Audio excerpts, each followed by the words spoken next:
Now, Mr. President, ngayon na ikaw ay iniimbestigahan sa war on drugs, where are they now? Yung mga nagsusuporta sa iyo noon sa war on drugs, hindi natin narinig ngayon. Iniwan ka sa ere. Ano po yung naramdaman mo? Takot. Alam ko kasi tao.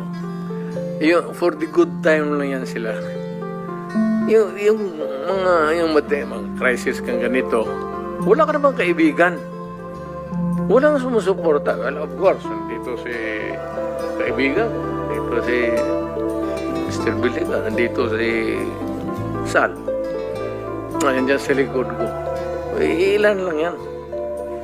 Pero, yung dapat lang malaman na yung pagiging mayor ko, pagiging ko, talagang presidente, dinibdib ko yan.